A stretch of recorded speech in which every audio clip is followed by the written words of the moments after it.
चलो देखो, लाग्रांजेस वैल्यू होने वाले थे। Lagrange's mean value theorem, Lagrange's mean value theorem का कुछ कुछ जो स्टेटमेंट है, कुछ कुछ क्या स्टेटमेंट जो है वो बताए थे। ठीक है, ओके, वो बताए थे। देखो अब उसका कुछ क्वेश्चन करते हैं, इसका कुछ क्वेश्चन करते हैं। क्वेश्चन क्या है,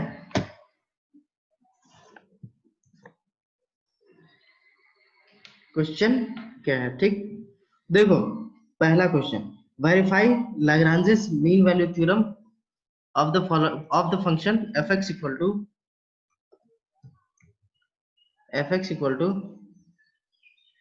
इक्वल टू दिया हुआ है क्या, x इंटू 2 - x, ठीक है। स्टेटमेंट कल बताए थे, ठीक है। आज कुछ क्वेश्चन देख लेते हैं ऑन इंटरवल, ठीक है, 0,1, 0,1। प्रोसीड कैसे करना है, प्रोसीड वैसे ही करना है जैसे हम लोग रॉस थ्योरम में किए थे। सबसे पहले तो चेक कर लेते हैं कि 2x इंटू 2 - x कंटिन्यूअस है कि नहीं। तो ये फंक्शन बताओ कंटिन्यूअस है, बोलो। 0 से 1 पे कंटिन्यूअस है, बोलो। क्या ये फंक्शन कंटिन्यूअस है? ओके। डिफरेंशिएबल, डिफरेंशिएबल भी है, ठीक है, डिफरेंशिएबल भी है, continuous as well as differentiable, ठीक। कंटिन्यूअस और डिफरेंशिएबल दोनों है, क्यों? क्योंकि ये पॉलिनोमियल फंक्शन है, ठीक है, पॉलिनोमियल फंक्शन है। डिनोमिनेटर और कोई भी ऐसा पॉइंट, एक और कंडीशन देखते हैं कि कोई भी ऐसा पॉइंट नहीं है जहां ये फंक्शन डिफाइंड नहीं है, ठीक है। ये हो गया, दो कंडीशन तो सेटिस्फाई कर गया। अब निकालो क्या, f0 निकालो, f0 निकालो कितना आएगा, f0 निकालो कितना आएगा, f0 0 आएगा। f1 कितना आएगा, f1 कितना आएगा, f1 कितना आएगा, 1 आएगा। 2 कहां से आ गया मनीष, ठीक है, ठीक है। Now f dash x, f dash x, f dash x कितना आएगा बताओ, 2 - 2x, वेरी गुड, 2 - 2x, ठीक है, 2 - 2x। तो f dash c, f dash c equal to क्या हो जाएगा, 2 - 2c, 2 - 2c।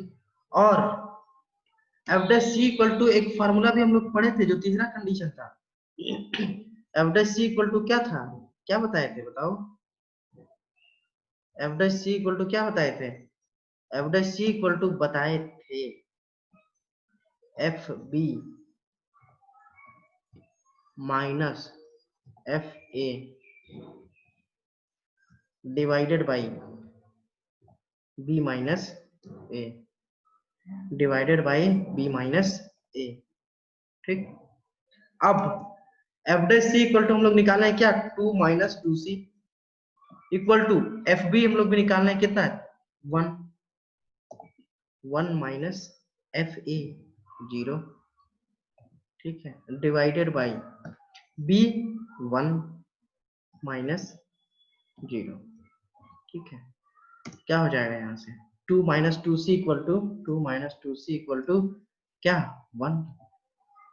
तो 2c इक्वल टू क्या हो जाएगा, c इक्वल टू क्या, यहाँ पे क्या हो जाएगा, 1/2, ठीक है, c इक्वल टू 1/2।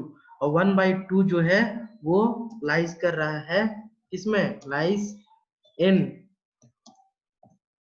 0,1, मतलब कि ये सॉरी लाग्रांजेस मीन वैल्यू थ्योरम को क्या वेरीफाई कर रहा है। किसी को दिक्कत है तो बोलो, किसी को दिक्कत, दैट मीन्स कह सकते हैं हम लोग कि Lagrange mean value theorem verify हो गया। हेंस यहाँ लिख दो नीचे, हेंस हेंस LMVT, हम शॉर्टकट में लिख रहे हैं LMVT, Lagrange mean value theorem, LMVT is verified. ठीक है, इज वेरीफाइड। ठीक, किसी को कुछ दिक्कत तो बोलो।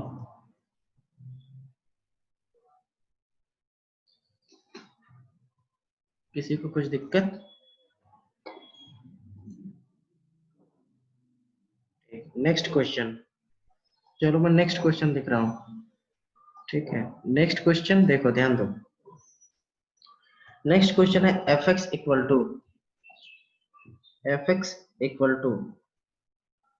ठीक, x plus 1/x, x plus 1/x, 1/x अलग है, ये ध्यान देना है। ऐसा मत कर देना कि x plus 1 divided by x पूरा लिख देना, x प्लस 1/x है। ठीक है, x प्लस 1 एक साथ नहीं है, ये चीज ध्यान देना। ठीक है, इन द इंटरवल 1,3, 1,3, बताओ ये वेरीफाई है कि नहीं, वेरीफाई करेगा कि नहीं? देखो लैग्रेंज मीन वैल्यू थ्योरम इसको वेरीफाई करेगा कि नहीं, बताओ, निकाल के बताओ, निकाल के बताओ, निकाल के बताओ कर रहा है कि नहीं।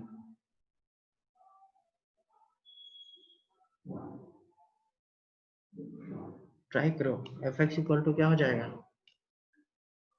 x प्लस 1/x है, तो देखो ये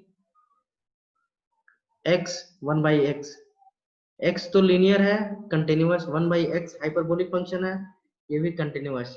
ठीक है, सिर्फ और सिर्फ डिसकंटिन्यूटी कहाँ होता है, 1/x eight x equal to 0, लेकिन यहाँ इंटरवल में एट x इक्वल टू 0 नहीं दिया हुआ है, c equal to √3 verify.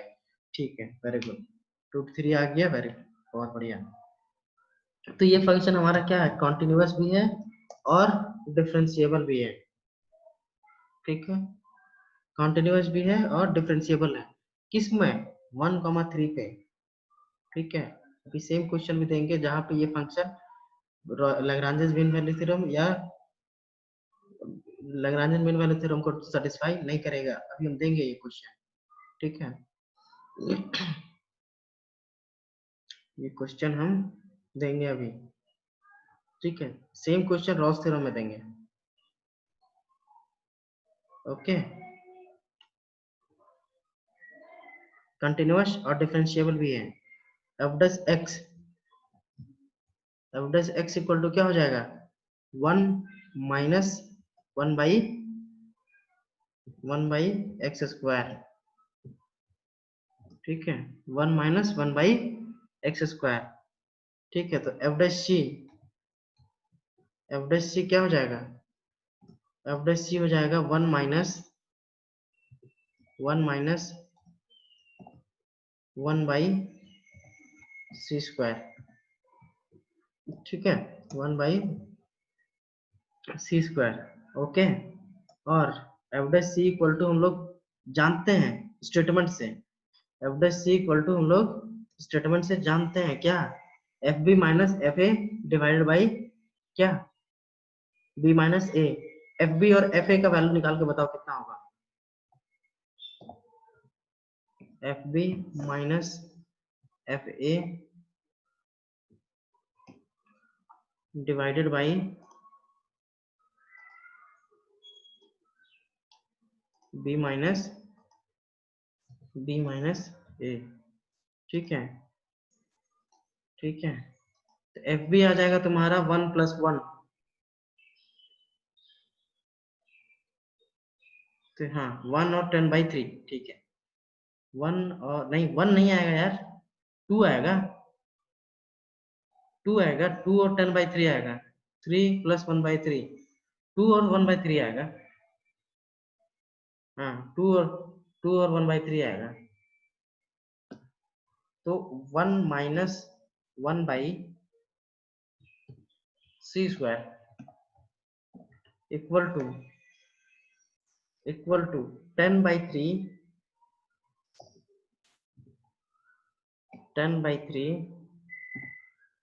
Minus 2 divided by 2। 3 minus 1 क्या हो जाएगा? 2। ठीक है, यहाँ से c का वैल्यू फाइंड कर लेना, c का वैल्यू क्या आ रहा है। ठीक है, c का वैल्यू निकाल लेना, और c का जो भी वैल्यू आएगा वो 1 और 3 के बीच में लाई करेगा। 1 और 3 के बीच में लाई नहीं करेगा, इसका मतलब LMVT को सेटिस्फाई नहीं कर रहा है। और अगर c 1 और 3 के बीच में लाई कर गया, मतलब LMVT सेटिस्फाई कर रहा है। ठीक है, किसी को दिक्कत इसमें तो बताओ, किसी को दिक्कत इसमें तो बताओ। चलो, अब देखो कुछ ना ज्योमेट्रिकल सिग्निफिकेंस है इसका, LMVT का। आखिर हम लोग क्यों पढ़ते हैं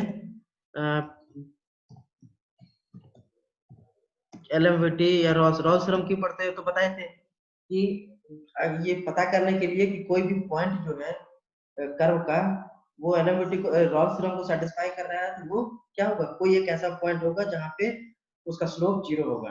ठीक है, अब हम लोग LMVT पढ़े। LMVT क्या है, क्यों पढ़ते हैं हम लोग? क्या है तो पढ़ लिए, अब क्यों पढ़ते हैं ये देखते हैं कि LMVT आखिर क्या जरूरत पड़ गया LMVT पढ़ने का, ऐसा क्या मतलब है पढ़ने का। ठीक है, तो LMVT पढ़ने का सिर्फ और सिर्फ एक ही मतलब है कि अगर कोई कर्व दिया हुआ है, ठीक है, कोई कर्व दिया हुआ है, ठीक, ये हमारा एक्स एक्सिस वाई एक्सिस है, ठीक है, एक एक्स एक्सिस वाई एक्सिस दिया हुआ है। ठीक है, कोई कर्व दिया हुआ है, कर्व कैसे दिया हुआ है?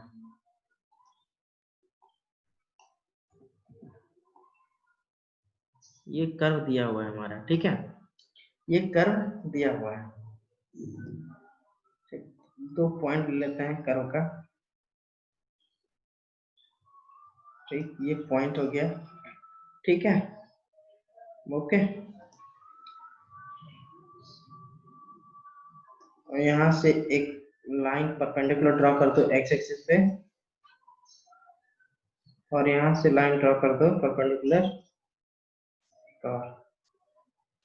ठीक है, ये ध्यान दो, ये हमारा at x equal to a है, एक्स इक्वल टू ए है, और ये हमारा एक्स इक्वल टू बी है, बी है। ठीक है, और इस side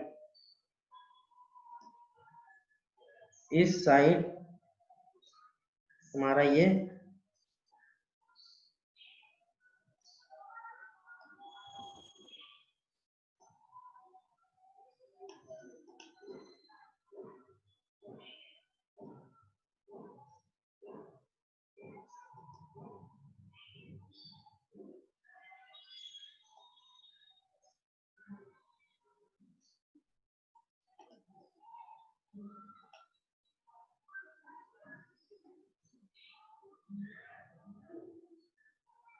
y equal to f x माने थे। ठीक है, तो ये हमारा हो जाएगा क्या, एफ ए,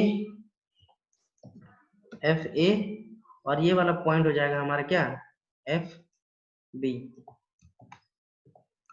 ठीक है, एफ ए और एफ बी, इसको मान लेते हैं हम लोग पॉइंट ए, और इसको मान लेते हैं पॉइंट बी। तो कोऑर्डिनेट ज्योमेट्री अगर याद है कुछ, तो हमको ए का कोऑर्डिनेट बताओ क्या होगा, ए और बी का कोऑर्डिनेट क्या होगा, सोच के बताओ क्या होगा कोऑर्डिनेट, कोऑर्डिनेट क्या होगा, हमें बताओ। ए और बी का कोऑर्डिनेट क्या होगा, सोच के बताओ। कोऑर्डिनेट ज्योमेट्री में हम लोग पढ़े हैं, 10वां क्लास से पढ़ते आ रहे हैं, ए और बी का कोऑर्डिनेट क्या होगा।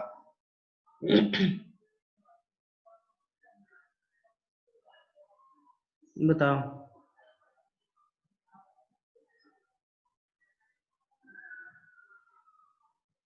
ए का कोऑर्डिनेट और बी का कोऑर्डिनेट क्या होगा? किसी को याद है? कोऑर्डिनेट कैसे लिखते हैं? A b coordinate x comma y लिखते हैं यार। किसी को याद नहीं है कोऑर्डिनेट कैसे लिखते हैं? स्ट्रेट लाइन तो स्टार्टिंग में ही बताया गया होगा कि कोऑर्डिनेट कैसे लिखते हैं। गौरव, शिवनंदन, वाह मेरे। हाँ, मौसमी का सही आया है। ए का एक कॉमा एफ ही होगा। मौसमी का सही आया है। मौसमी का सही आया है, वेरी गुड। चलो, किसी ने तो बताया, बाकी लोग पता नहीं क्या करते हैं। ठीक है, ए का जो कोऑर्डिनेट होगा वो ए कॉमा एफ ए लिखते हैं। ए कॉमा एफ ए, ठीक है। बी हो जाएगा तुम्हारा, बी हो जाएगा तुम्हारा बी कॉमा एफ बी।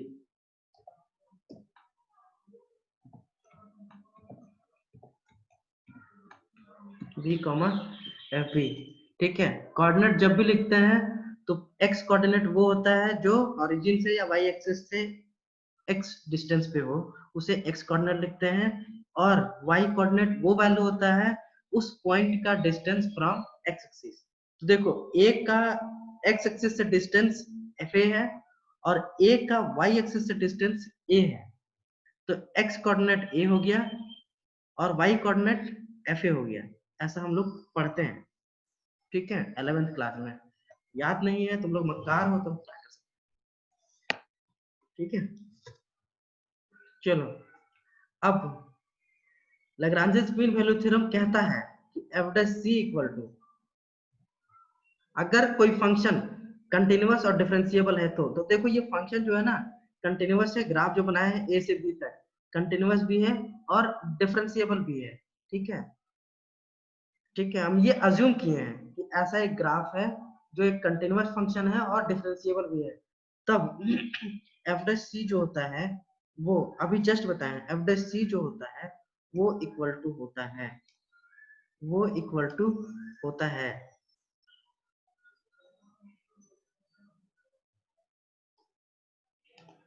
वो इक्वल टू होता है F B minus F A divided by B minus A, divided by B minus ए, ठीक है। अगर अगर फिर से हम ये जो कोऑर्डिनेट लिखे हैं, फिर से 11th क्लास जा रहे हैं हम लोग, ठीक है, फिर से 11th क्लास जा रहे हैं हम लोग, ठीक है। अगर थोड़ा सा याद है तो लाइन सेगमेंट ए बी का स्लोप,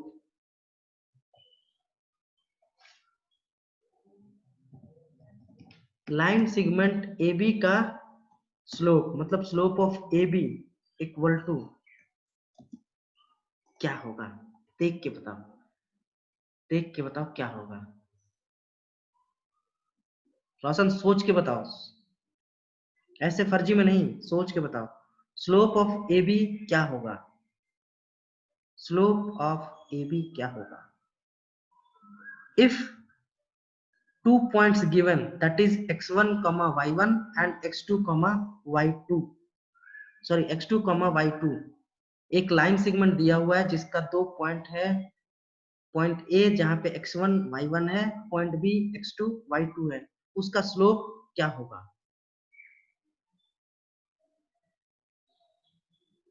बोलो क्या होगा?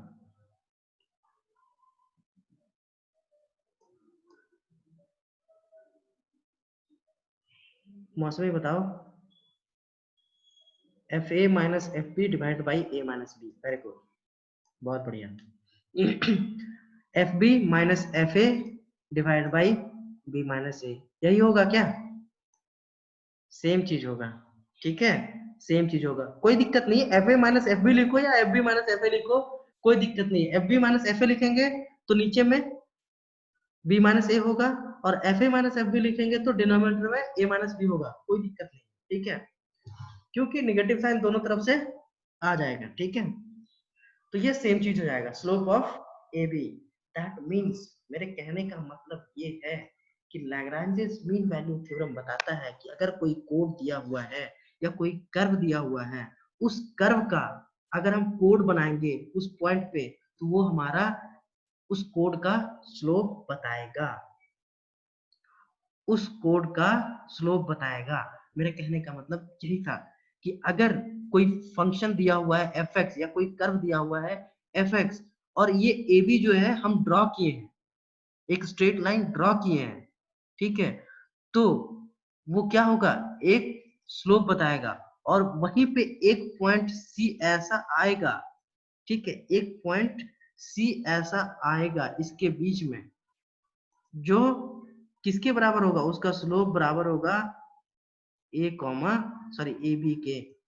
एक पॉइंट सी ऐसा आएगा जो जो एक पॉइंट सी ऐसा आएगा जो ए बी के स्लोप के बराबर, ए बी के स्लोप के बराबर रहेगा उस पॉइंट पे स्लोप, ठीक है। ठीक है, यहां तक किसी को दिक्कत? ठीक है, slope of a b equal to f dash C equal to f B minus F a, ठीक है। ठीक, अब एक स्टेटमेंट लिख लो यहाँ पे, this shows that, this shows that क्या, the tangent, the tangent किसका, to the curve, to the curve y equal to fx।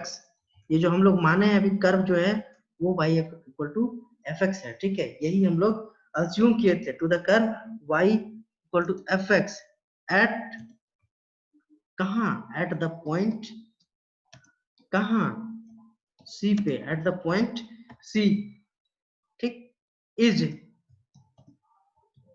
Parallel to what, कोड AB। किसके पैरेलल, कोड AB का, जो हम लोग ये जो लाइन सेगमेंट AB बनाए ना, ये कोड है, इस कोड AB के पैरेलल होगा, यही हमारा LFBT कहता है। किसी को दिक्कत,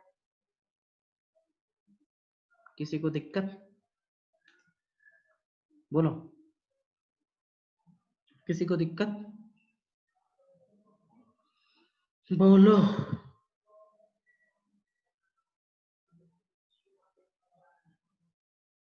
बोलो।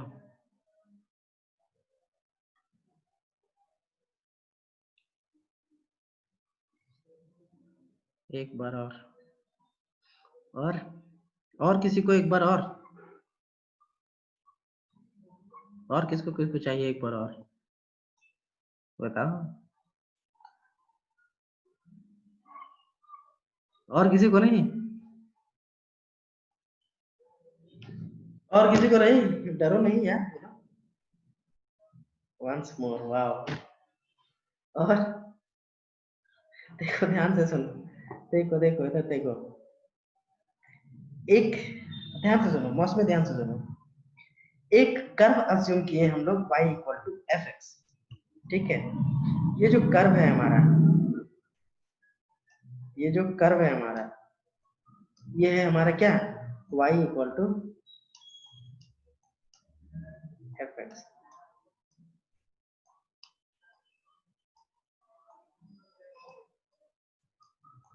ये है हमारा y equal to f x, ठीक है, अज्यूम किए हैं ये, ठीक है, ये कर्व ऐसा कुछ है। और ये भी अज्यूम किए हैं हम लोग साथ साथ कि ये कंटिन्यूअस और डिफरेंशिएबल दोनों है, किसमें, close interval a comma b, small a small b, ठीक है, इतना हम लोग अज्यूम किए, ठीक है। अगर ये है तो लाग्रांजेस मीन वैल्यू थ्योरम कहता है कि f dash C equal to हो जाएगा क्या, F B minus F A divide by B minus a, ये होगा, ठीक, ठीक है, यहाँ तक हम लोग को पता है, ठीक। अब हम लोग निकाल लेते हैं स्लोप ऑफ कोड ए बी, एक लाइन ड्रॉ किए ए और बी को, मिला दिए, स्ट्रेट लाइन ए और बी को मिला दिए, कंस्ट्रक्ट कर दिए, ठीक है। तो ये क्या बन गया, ये जो हमारा कर्व है उसका कोड बन गया, ठीक है। कोड तो पता ही है सबको, सर्कल वर्कल में पढ़ते हैं कोड, ठीक है। तो ये कोड बन गया। अब ए बी का स्लोप लिखते हैं। ए बी का स्लोप क्या होगा, वही होगा जो हम लोग लाग्रांज मीन वैल्यू थ्योरम में पढ़ते हैं, f B minus F A divided by B minus a. तो ये क्या बताता है, ये बताता है कि इस कर्व पे एक पॉइंट ऐसा आएगा, इस कर्व पे एक पॉइंट ऐसा आएगा जिसको हम लोग सी नाम दिए हैं, एवरेज सी जो निकाले हैं सी नाम दिए हैं, ठीक है। एक पॉइंट सी ऐसा आएगा जिसका स्लोप इस कोड के स्लोप के इक्वल होगा। That means slope of the कोड a b is equal to the slope of the curve at point C। मतलब AB का जो AB जो है, कोड AB जो है वो पैरेलल होगा अगर एक टेंजेंट ड्रॉ करेंगे एट पॉइंट C। यही हमारा कंसेप्ट है, ठीक है, यही हमारा कंसेप्ट है। बोलो, ठीक है, बोलो। इसको यहाँ पे अगर अगर एक और लाइन लिखना चाहते हो तो लिख लो, लिख लो या लिख लो कि स्लोप ऑफ कोड a b equal to slope of the curve at point c. अगर ये लिखना चाहते हो तो लिख लो, ठीक है, ठीक है। अब तो समझ में आ गया होगा, ओके, ठीक। चलो अब देखो दूसरा है फिजिकल सिग्निफिकेंस, ठीक है। और भी कुछ निकाल सकते हैं क्या इससे, फिजिकल सिग्निफिकेंस क्या है, फिजिकल मीनिंग इसका क्या निकाल सकते हैं, ठीक है। देखो फिजिकल सिग्निफिकेंस क्या है, ठीक है। तो फिर हम पिछले वाले ग्राफ पे ही जाते हैं, ठीक है। देखो अगर अगर ध्यान से सुनो, अ, अ, थोड़ा फिजिक्स में जा रहे हैं, 11th के फिजिक्स में जा रहे हैं, ठीक है। 11th के फिजिक्स में जा रहे हैं। 11th के फिजिक्स में ये कहता है कि कोई भी पार्टिकल जो है वो फ्रॉम समथिंग मीटर, मतलब एक डिस्टेंस से दूसरे डिस्टेंस तक जाता है, ठीक है। मतलब कोई भी पार्टिकल एफ का इनिशियल पोजीशन एफ ए है, फाइनल पोजीशन एफ बी है, एफ ए से एफ बी जाता है, ठीक है। कोई भी पार्टिकल, ध्यान से सुनो, ठीक है, ध्यान से सुनो, फिर से हम रिपीट कर रहे हैं। कोई भी particle at position f a to f b move करता है, ठीक है। इनिशियली उसका पोजीशन एफ ए पे था, अब उसका पोजीशन एफ बी पे चला गया है, ठीक है। In the time interval a and b, मतलब एट टाइम ए पार्टिकल का पोजीशन एफ ए पे था, एट टाइम बी पार्टिकल का पोजीशन एफ बी पे था। तो स्पीड क्या लिखेंगे, स्पीड का फॉर्मूला बताओ क्या होगा,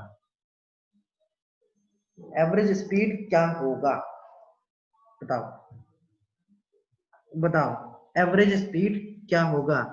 अभी तुम लोग का फिजिक्स भी चेक हो जाएगा, एवरेज स्पीड क्या होगा। अभी तुम लोग का फिजिक्स भी चेक हो जाएगा, कितना तुम लोग फिजिक्स पढ़ते हो, क्या होगा, F B minus F a by B minus a. Very good, ठीक है। F B minus F a, F B minus F A divided by B minus ए, ठीक, ठीक है। तो ये हमारा फिजिकल सिग्निफिकेंस था, क्या कि एट टाइम बी पार्टिकल का पोजीशन एफ था, at time at time a particle का पोजीशन एफ पे था। तो एवरेज स्पीड जो होता है वो होता है हमारा total distance upon total time. तो टोटल डिस्टेंस क्या हो जाएगा, f B minus F a, और टोटल टाइम कितना हो जाएगा, बी माइनस ए। यही हम लोग पढ़ते हैं फिजिक्स में, है कि नहीं, बोलो। तो ऐसे हम लोग एवरेज स्पीड भी निकाल सकते हैं। ये हमारा इसका फिजिकल सिग्निफिकेंस है। ठीक है, किसी को दिक्कत, किसी को भी दिक्कत तो हमें बताओ, बताओ, बोलो। तो ये एक्सरसाइज 11D बना लोगे, बोलो। 11D बन जाएगा। ओके, तो हम लोग आज यहीं पे रुक जाते हैं, फिर नेक्स्ट क्लास में पढ़ेंगे हम लोग। ठीक है, डिस्कस करेंगे क्वेश्चन। और अगर सब कोई बना के आ जाओगे, क्योंकि ये 11D में कुछ है नहीं, Ross theorem, Lagrange mean value theorem, ये वेरीफाई करना है। ज्यादा से ज्यादा एक या दो क्वेश्चन में डाउट आना चाहिए, बाकी सब कोई बना लो बढ़िया से। अगर डाउट आता है तो कोई दिक्कत नहीं, जिससे नहीं बनेगा बता देंगे।